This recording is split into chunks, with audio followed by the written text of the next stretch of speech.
Mga pagbasa ng mga salita ng makapangyarihang Diyos. Paglalantad sa mga Antikristo.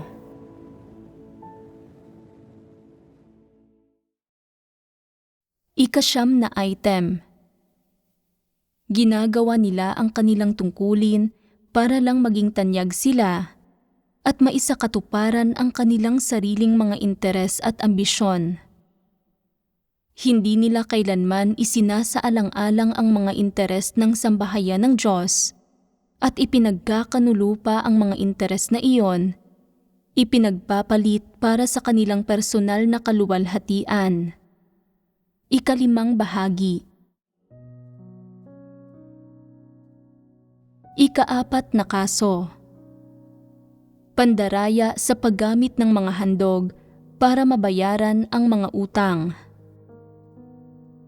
Dati, noong nasa mainland China ako, kinailangan naming makahanap ng medyo ligtas na lugar para makapagpulong ang mga magkakatrabaho, kaya nakahanap kami ng pamilyang magho-host.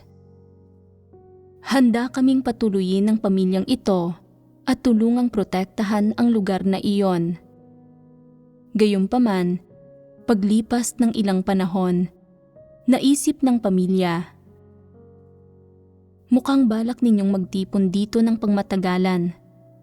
Hindi kayo maaaring makipagkita kahit saan maliban sa bahay ko, kaya dapat kong gamitin ang pagkakataong ito para samantalahin ang sitwasyon.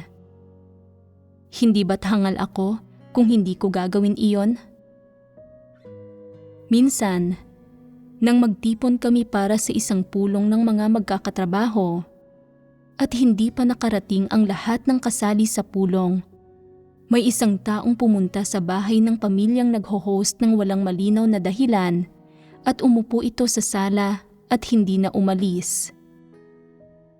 Dumating ang pamilyang nagho-host at sinabi nila na naroon ang taong ito para maningil ng utang at nanghiram daw sila ng pera sa taong ito ilang taon na ang nakalipas at hindi pa nila ito nababayaran. Ano sa tingin ninyo ang nangyayari dito? Pwede namang dumating ang taong ito noon pa, o pwedeng kalaunan pa.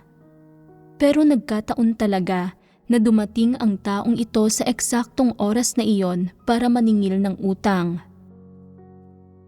Nagkataon lang ba ito, o sinadya ba itong planuhin ng isang tao sa ganitong paraan? Hindi mo maiiwasang magsuspetsya. May kahina-hinalang nangyayari. Ano nga ba ang nangyayari? Hindi ba't may masasamang intensyon ang pamilya at sinadya nilang papuntahin ang taong iyon? Oo. Sabi ko, paalisin ninyo siya kaagad. Sabi ng pamilya, hindi siya aalis hanggat hindi siya nababayaran. Sabi ko, bakit hindi mo siya bayaran? Kung ano-ano ang isinagot ng pamilya, nagpapahiwatig na hindi nila ito babayaran kahit na mayroon silang pera. Gusto nilang makalibre sa utang. Naghintay roon ang naniningil ng utang at hindi pa rin ito umaalis hanggang sa malapit nang dumating ang ilan pang katrabaho. Ano ang planong gawin ng pamilyang nagho-host? Hindi ba't isa itong planadong pakana?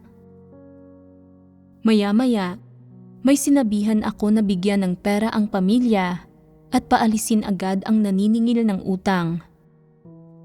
Matapos bigyan ng pera, sa loob ng kalahating oras, umalis na ang naniningil ng utang.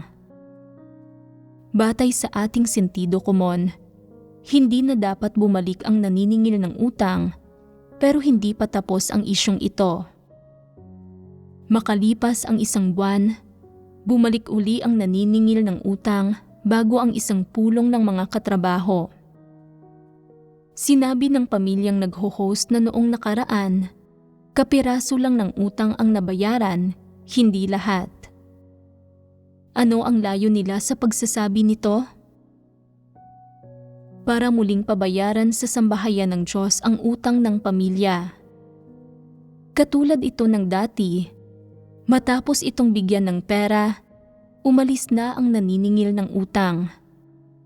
Simula noon, sa tuwing pumupunta kami roon para magpulong, hindi na bumalik pa ang naniningil ng utang dahil nabayaran na namin ang utang ng pamilya sa 2 hulugan. Nag-alala ang pamilya na kung humingi sila ng malaking halaga kaagad, hindi kami papayag na magbayad kaya 2 hulog ang hiningi nila. Paano dapat ituring ang perang ito? Ipinahiram ba ito ng sambahayan ng Diyos sa pamilya o minanipula ba ng pamilya ang sambahayan ng Diyos para ibigay ito sa kanila? Minanipula nila ang sambahayan ng Diyos. Sa katunayan, nilansi ng pamilya ang sambahayan ng Diyos para ibigay sa kanila ang pera. Kaya, bakit ibinigay ng sambahayan ng Diyos ang pera sa kanila? Hindi ba pwedeng hindi na lang namin ibinigay sa kanila ang pera? Tutal, makatwiran at legal naman kung hindi namin ibigay ang pera sa kanila. Pero ibig sabihin niyon ay hindi makakapagpulong ang mga magkakatrabaho. Kaya, ano ba ang katwiran namin sa pagbibigay nito sa kanila? Noong panahong iyon, ang iniisip ko ay ang ituring ang perang ito bilang bayad sa upa. Kung umupa kami ng isang hostel o sports arena, hindi ba't gagastos din kami ng pera? Hindi kami pwedeng magpulong sa mga lugar na iyon at hindi rin ito ligtas. Dito, tinutulungang protektahan ng pamilya ang lugar na ito at nakakasiguro kami sa aming kaligtasan. Kaya makatwiran ba para sa sambahayan ng Diyos na gumastos ng kaunting pera para mabayaran ang mga utang nila? Kaya lang, hindi ibinigay ang pera sa matapat na paraan. Gayunpaman, sa isang kapaligiran tulad ng bansa ng malaking pulang dragon, madalas na kinakailangang gawin ang ganitong uri ng bagay. May masamang pagkatao ang ilang tao at hindi sila lubos na handang gawin ang tungkulin ng pag-host. Ginagamit natin sila para protektahan ang lugar na kinaroroonan natin, kaya kailangan natin silang tulutan na makinabang ng kaunti sa sitwasyon. Subalit, pagkatapos nilang makinabang, pwede pa ba silang maligtas? Hindi na. Hindi naman sa ayaw silang iligtas ng Diyos, kundi hindi pwedeng magkamit ng kaligtasan ang ganitong uri ng tao. Nilalansi at sinasamantala nila ang sinuman. Kapag ginagawa nila ang mga tungkulin nila at sinusubukan nilang maghanda ng mabubuting gawa, palagi silang nagtatangkang makapanghuthot ng isang kanais-nais na bagay mula rito. At kahit sino man ang nakakasalamuhan nila, sumusunod sila sa prinsipyo na palaging makinabang at hindi kailanman magpadehado. Ito ang prinsipyong sinusunod nila sa paggawa ng mga tungkulin sa sambahayan ng Diyos. Kaya, saan nanggagaling ang mabubuting gawa na ito? Binili at binayaran ng sambahayan ng Diyos ang mga ito, sa halip na ang mga taong ito mismo ang maghanda ng mabubuting gawa. Hindi sila naghahanda ng mabubuting gawa. Nagbibigay sila ng lugar, gumagastos ng pera ang sambahayan ng Diyos, at itinuturing nito iyon bilang bayad sa upa. Wala itong kinalaman sa mabubuting gawa at hindi nila ito mabubuting gawa. Anong klaseng pag-uugali ito kapag ang isang tao ay nagpapanggap na nagbibigay ng lugar para sa mga kapatid sa ngalan ng sambahayan ng Diyos para madayang makakuha ng pera o ng mga gamit sa sambahayan ng Diyos? Anong klaseng karakter mayroon ang ganitong uri ng tao? pwede bang gunitain ng Diyos ang pag-uugali nila? Ano ang ranggo ng karakter nila sa puso ng mga tao at sa puso ng Diyos? Ang paghahanda ng mabubuting gawa ay isang bagay na dapat mong ihanda. Naghahanda ka ng mabubuting gawa alang-alang sa iyong hantungan, at ang lahat ng ginagawa mo ay para sa sarili mo, hindi para sa iba. Sa pamamagitan ng paggawa ng dapat mong gawin, nakatanggap ka na ng gantimpala at natamo mo na ang kanais-nais na bagay na nilayon mo. Kaya, ano ang tingin ng Diyos sa iyo sa puso niya? Gumagawa ka ng mabubuting bagay para may makamit ka na mga interes mo, hindi para makamit ang katotohanan o ang buhay, lalong hindi para palugurin ang Diyos. Maililigtas pa rin ba ng Diyos ang mga ganitong tao? Hindi. Hindi niya gagawin. Naghahanda lang sila ng isang maliit na mabuting gawa at gumagampan ng isang maliit na obligasyon at tungkulin, pero iniaabot nila ang kanilang kamay at humihingi sila ng kabayaran mula sa sambahayan ng Diyos. Paunti-unti nilang pineperahan ang sambahayan ng Diyos at nag-iisip sila ng iba't ibang paraan para lansihin ang sambahayan ng Diyos at magkamit ng mga kanais-nais na bagay, at sinisiguro nilang hindi sila madedehado kahit kailan na para bang nakikipagnegosyo sila. Sa ganitong paraan, ang mabuting gawa na ito ay hindi isang mabuting gawa, naging isang masamang gawa ito, at bukod sa hindi ito gugunitain ng Diyos, aalisin niya ang karapatan ng mga taong ito na maligtas. Nang pagbayari ng pamilyang nagho-host ang sambahayan ng Diyos sa utang ng pamilyang iyon, medyo likas ba itong madaya? Ito ang ginagawa ng mga antikristo. Kapag gusto nila ng pera, hindi nila ito hinihingi sa matapat na paraan. Sa halip, likas na madaya ang paraan nila. Sinasamantala ang pagkakataon para makapangikil. Inililigtas ba ng Diyos ang mga nangingikil ng mga handog sa Diyos? Hindi. Hindi niya inililigtas. Kung nagsisisi ang mga taong ito at mayroon silang tunay na pananampalataya, dapat ba silang maligtas? Hindi. Bakit? Ang katunayan na kaya nilang dayain ang sambahayan ng Diyos ay nangangahulugan na walang puwang ang Diyos sa puso nila. Sila ay tipikal na mga hindi mananampalataya. Magsisisi ba ang mga hindi mananampalataya? Ang klase ng mga hindi mananampalataya na mga antikristo ay hindi magsisisi. Nakasentro sa lahat ng ginagawa nila ang sarili nilang mga interes at hindi sila magsisisi kahit mamatay sila. Hindi nila inaamin na may nagawa silang mali o na may nagawa silang masama. Kaya ano ang pagsisisihan nila? Ang pagsisisi ay para sa mga taong may pagkatao, na may konsensya at katwiran, at na kayang makita ng malinaw ang sarili nilang katiwalian at aminin ito. Nang gawin ng pamilyang nagho-host na iyon ang isang maliit na tungkulin, kinailangan nilang makapanghuthot ng kanais-nais na bagay mula rito, at hindi nila pinalampas ang ganitong pagkakataon. Lubha silang manloloko. Ito ang ika-4 na kaso.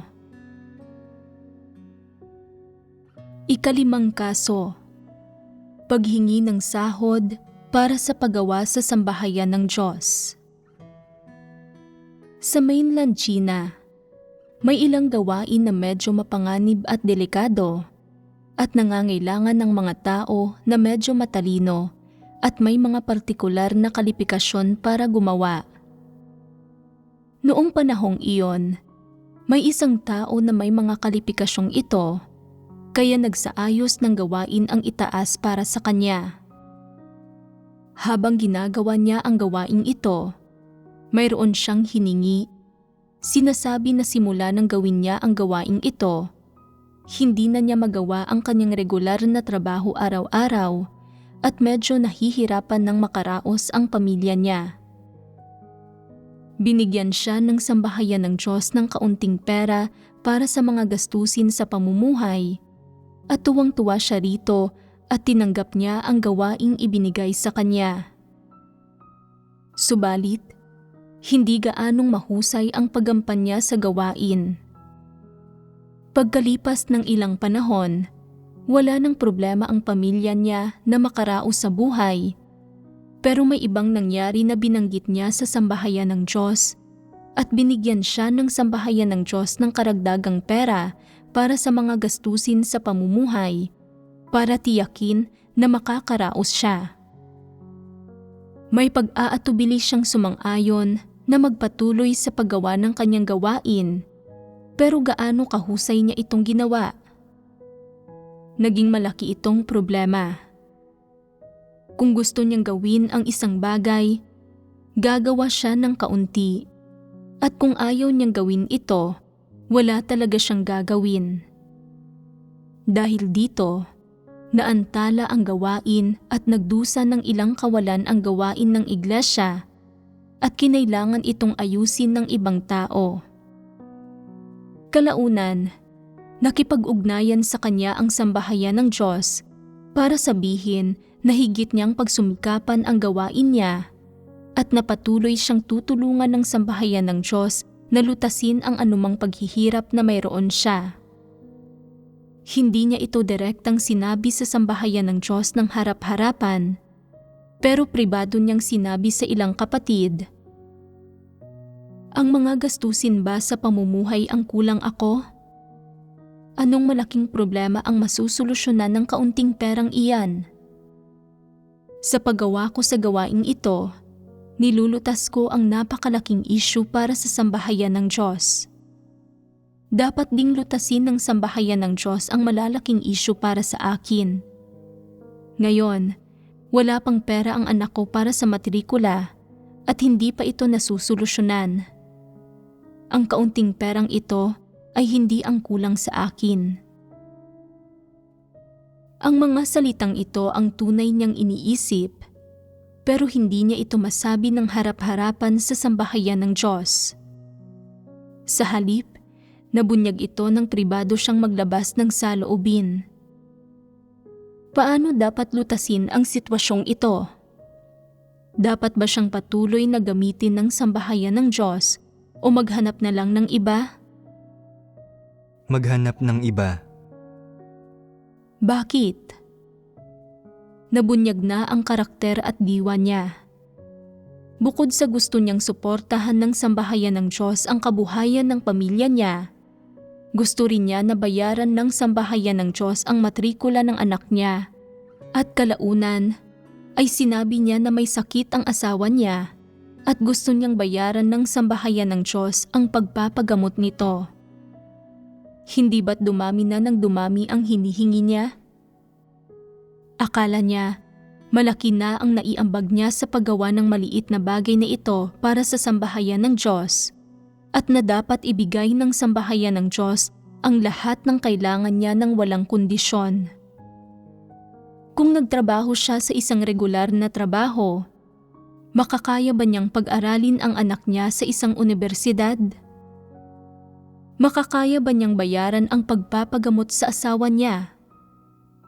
Hindi ito sigurado.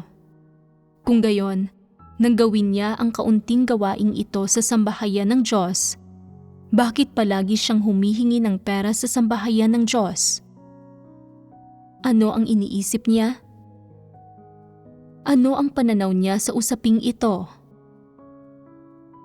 Inakala niya na kung wala siya, walang ibang gagawa ng gawain sa sambahayan ng Diyos. Kaya kailangan niyang samantalahin ang pagkakataong ito na makahanap ng mga dahilan para humingi sa sambahayan ng Diyos ng mas marami pang pera at na dapat hindi niya ito palampasin ng walang nakukuha at na kung mapalampas niya ang pagkakataong ito, wala na. Hindi ba't ito ang ibig niyang sabihin? Inisip niya na ang paggawa sa gawaing ito ay parang paggawa ng trabaho at pagkita ng pera, kaya dapat lang na mangikil siya ng husto sa sambahayan ng Diyos. Pagkatapos, nang mapagtanto niyang hindi siya makapangikil sa sambahayan ng Diyos, hindi na niya ginawa ang gawain niya. Isa ba itong tao na tunay na nananampalataya sa Diyos? Ang mga taong tunay na nananampalataya sa Diyos ay hindi natatakot na magpasan ng paghihirap habang ginagawa ang tungkulin nila. Hindi binabanggit ng ilang tao ang mga paghihirap ng pamilya nila habang ginagawa ang tungkulin nila.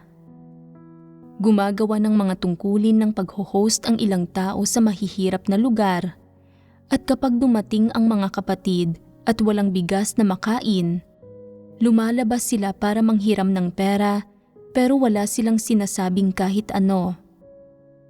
Kung magsasabi sila, mabibigyan ba sila ng sambahayan ng Diyos ng pera? Kayang bayaran ng sambahayan ng Diyos ang mga bagay na kailangan nila sa pag-host sa mga kapatid. Kung gayon, bakit hindi sila nagsasabi? Kung iaalok mo ito sa kanila, tatanggihan nila ito. Pagkatapos lumabas para manghiram ng pera, sila mismo ang unti-unting magbabayad nito. Ayaw nila ng pera mula sa sambahayan ng Diyos. Ang mga antikristo ang mismong kabaligtaran nito. Nagtatakda sila ng mga kondisyon at inaabot nila ang kamay nila at humihingi sila bago pa makatapos ng anumang gawain. Bakit napakadali para sa kanila na iabot ang kamay nila? Paano nila nagagawang iabot ang kamay nila ng nakatitiyak sa sarili? Walang kahihiyan ang mga ganoong tao, hindi ba? Pagkatapos humingi ng kaunting pera, gusto pa nila ng dagdag. Kung hindi sila bibigyan ng pera, hindi sila gagawa ng anumang gawain. Wala silang gagawin hanggat wala silang nakikitang kapalit. Katumbas ng ibabayad mo sa akin, ang dami ng gawaing gagawin ko. Kung hindi mo ako babayaran, huwag ka nang magpagawa sa akin ng anumang gawain para sa iyo. Trabaho ito para sa akin, at kung hindi ako makikinabang dito, hindi ko ito gagawin. Inilalagay ko sa panganib ang sarili ko para gawin ang tungkulin ko, kaya dapat lang na may kapalit ito para sa akin, at dapat matumbasan nito ang ibinibigay ko. Hindi ako pwedeng madehado. Kaya, kailangan nilang hingin ang mga bagay na sa tingin nila ay nararapat sa kanila at kailangan nilang maghanap ng mga dahilan para hingin ito. Kailangan nilang pigain ang utak nila at mag-isip ng iba't ibang paraan para hingin ito. Kung maibibigay ito sa kanila, mas lalong mainam iyon, at kung hindi ito maibibigay sa kanila, iiwan nila ang lahat at aalis sila at hindi sila magdurusa ng anumang kawalan.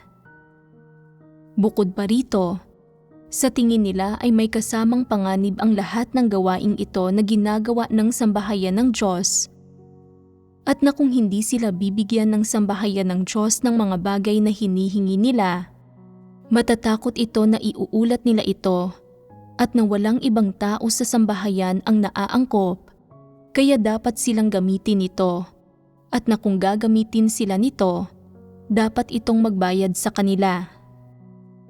Hindi ba't medyo likas itong madaya? Hindi ba't medyo likas itong mapagsamantala? Maituturing ba na mga mananampalataya ang mga ganitong tao? Sila ay mga hindi mananampalataya na hindi parte ng sambahayan ng Diyos. Ni hindi sila mga kaibigan ng iglesia. Kapag nakikita ng mga kaibigan ng iglesia na mabubuting tao ang mga mananampalataya, tumutulong sila sa pagprotekta sa mga mananampalataya at sa paggawa ng ilang bagay. Pwedeng pagpalain ng kaunti ang mga ganitong tao. Sa kabaligtaran, nananampalataya sa Diyos ang mga antikristo para lamang makakuha ng mga kanais-nais na bagay. Kung hindi sila makakakuha ng mga kanais-nais na bagay, hindi nila gagawin ang anumang tungkulin, hindi gagampanan ang anumang obligasyon, at hindi igugugol ang sarili nila kahit kaunti. Kapag isinasaayos ng sambahayan ng Diyos na gampanan nila ang isang tungkulin, tinatanong muna nila kung anong mga kanais-nais na bagay ang iniaalok nito, at kung wala itong iniaalok na anumang kanais-nais, hindi nila ito gagawin. Ano ang pagkakaiba nila sa mga manloloko sa mundo ng mga walang pananampalataya? Nagnanais pa rin ang mga taong ito na maligtas at pagpalain ng Diyos. Hindi ba't humihingi sila ng mga imposibleng bagay? Kung hindi napakababa ng pagkatao ng mga taong ito, at kung may kahihiyan sila, paano nila magagawang isipin ang mga gayong baluktot na paraan ng pagkilos sa puso nila? Paano sila magkakaroon ng ganitong saloobin sa paggawa ng tungkulin nila? Kaya ba ninyong gawin ang mga bagay na ito? Oo, kaya rin namin. Hanggang sa anong antas? May limitasyon ba? Sa anong punto ninyo maiisip na napakalubhanan nito at na hindi na ninyo kayang patuloy na gawin ang mga bagay na ito? Minsan, nakakaramdam ng pang-uusig ang puso ko at inuusig ang konsensya ko. May mga oras din na natatakot ako na ilalantad ng iba ang mga bagay na nagawa ko, kaya hindi ko na ginagawa ang mga iyon. Anuman ang ginagawa ng mga tao, napakahalaga ng karakter nila. Ang taong walang kahit kaunting kahihiyan ay kayang gumawa ng anumang masamang bagay. Siya ay lubusang isang masamang tao. Walang limitasyon sa anumang ginagawa niya at hindi siya kumikilos ayon sa konsensya niya. Anong klase ng mga tao ang walang konsensya sa pagkatao nila? Sila ay mga hayop at demonyo at hindi sila ililigtas ng Diyos. Ang mga taong kayang kumuha ng mga handog sa Diyos at mangikil sa mga handog sa Diyos ng may pandaraya habang ginagampanan ng Diyos ang kanyang gawain at na humihingi ng kabayaran mula sa sambahayan ng Diyos ay hindi mabubuting tao. Inaakala nila na madaling lansihin ang sambahayan ng Diyos at na walang may responsibilidad sa pag-aalaga sa mga gamit sa sambahayan ng Diyos, at na walang nagmamay-ari sa mga gamit sa sambahayan ng Diyos, kaya pwede nilang angkinin at madayang kunin ang mga bagay na ito ayon sa gusto nila. Iniisip nila na sa paggawa nito, nakakuha sila ng pakinabang. Talaga bang ganoon kadaling makuha ang pakinabang na ito? Hindi malaki ang pakinabang na nakuha mo, pero ano ang kahihinatnan ng pagkuha nito? Ang mawalan ka ng buhay. Kung tunay na may pagkatao at kaunting konsensya ang isang tao, makakaya ba niyang gawin ang mga bagay na ito? Nananampalataya ka sa Diyos, pero kaya mo siyang dayain at kaya mong mangikil sa mga handog na para sa Kanya. Anong klaseng tao ka? Tao ka pa ba? Mga demonyo lang ang gumagawa ng mga ganitong bagay. Hindi ginagawa ng mga hayop ang mga ganitong bagay. Tingnan mo ang isang aso. Pinalaki ito ng may-ari at pinuprotektahan ng aso ang bahay para sa may-ari nito. Kapag may dumating na masamang tao, Nagbibigay ito ng babala at inaatake nito ang masamang tao. Hinahabol nito ang sinumang kumukuha sa mga gamit ng may-ari nito. Kapag nakakatakas ang mga manok, pato at gansa ng amo nito, tumutulong itong hanapin ang mga iyon. Kapag nag-aaway ang mga baboy sa bahay ng amo nito, sinusubukan itong pigilan ng aso. Alam ng aso na gusto ng amo nito na bantayan ng aso ang mga baboy, kaya natutupad ng aso ang responsibilidad na ito. Hindi nangangatwiran ang aso sa amo nito at nagsasabi, "Binantayan ko ang mga baboy para sa iyo, kaya bakit hindi mo ako binibigyan ng manok o ng anumang makakain?" Hindi nito kailanman sinasabi iyon. Kahit aso ay kayang protektahan ang tahanan ng amo nito at gampanan ang mga obligasyon para sa amo nito nang walang hinihinging kabayaran, pero hindi man lang mapantayan ng mga taong ito ang mga hayop. Pagkatapos gampanan ang isang maliit na obligasyon, iniisip nila na dehado na sila, at pagkatapos tuparin ang ilang responsibilidad at maglaan ng kaunting pagsisikap, hindi sila nagiging komportable. Pakiramdam nila ay parang hindi patas ang pagsasaayos at na ginagamit lang sila, kaya nag-iisip sila ng iba't ibang paraan para makaganti.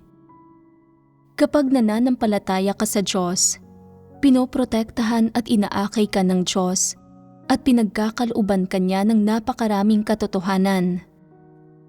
Paanong hindi mo maisip na suklian siya? Hindi mo naiisip na suklian siya, pero hindi na iyon binubusisi ng Diyos. Subalit, kapag ginagampanan mo ang isang maliit na obligasyon, lumalapit ka sa Diyos para makabawi ka. Kapag ginagampanan mo ang isang maliit na obligasyon, gusto mong mangikil ng mga bagay-bagay at may makuha sa pamamagitan ng pandaraya, nag-iisip ka ng iba't ibang paraan para makabawi sa ginawa mo. Hindi ba't naghahangad ka ng kamatayan?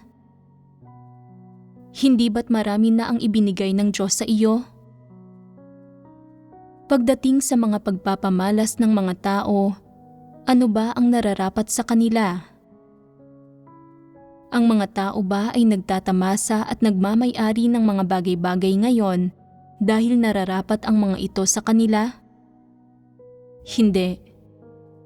Ang mga iyon ay mga bagay na ipinagkaloob ng Diyos sa iyo at mga bagay na pinagpala niya na magkaroon ka.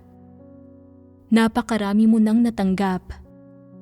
Ipinagkaloob ng Diyos sa iyo ang buhay, ang katotohanan at ang daan nang walang anumang hinihinging kapalit. Paano mo siya sinuklian? Kapag gumagawa ka ng kaunti mong obligasyon at tungkulin, sa loob-loob mo, pakiramdam mo ay nahihirapan ka at nanagdusa ka ng kawalan at iniisip mo ang iba't ibang paraan para makabawi ka. Kung gusto mong bumawi, pwede kang bigyan ng Diyos ng isang bagay bilang kapalit, pero pagkatapos mong makuha iyon, maliligtas ka pa rin ba? Darating ang araw na malalaman ng mga tao kung ano mismo ang pinakaimportante at pinakamahalaga. Hindi kailanman malalaman ng mga taong may diwa ng Antikristo ang halaga ng katotohanan. Kapag dumating na ang araw na mabubunyag ang kalalabasan nila, at kapag nabunyag at naisapubliko na ang lahat, saka pa lang nila malalaman. Hindi ba't huli na ang lahat sa oras na iyon?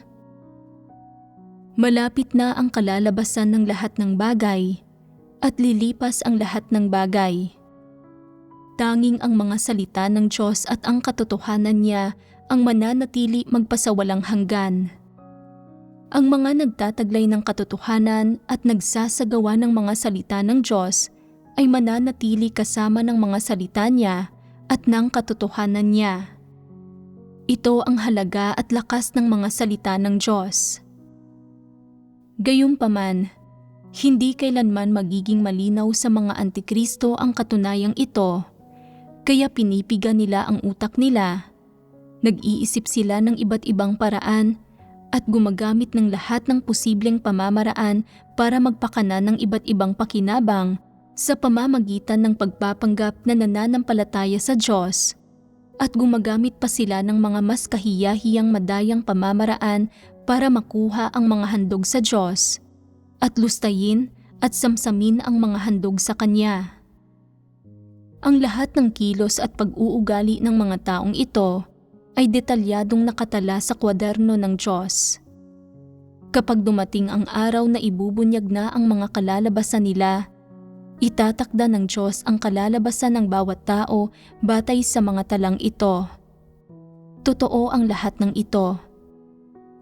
Naniniwala ka man o hindi, mabubunyag ang lahat ng bagay na ito. Ito ang ikalimang kaso. Anong klase ng tao ang lalaking ito? Marangal ba ang kanyang karakter o mababang uri? Sa mga mata ng Diyos, hindi siya isang marangal na tao. Siya ay mababa. Sa madaling salita, siya ay tinutukoy bilang isang taong immoral.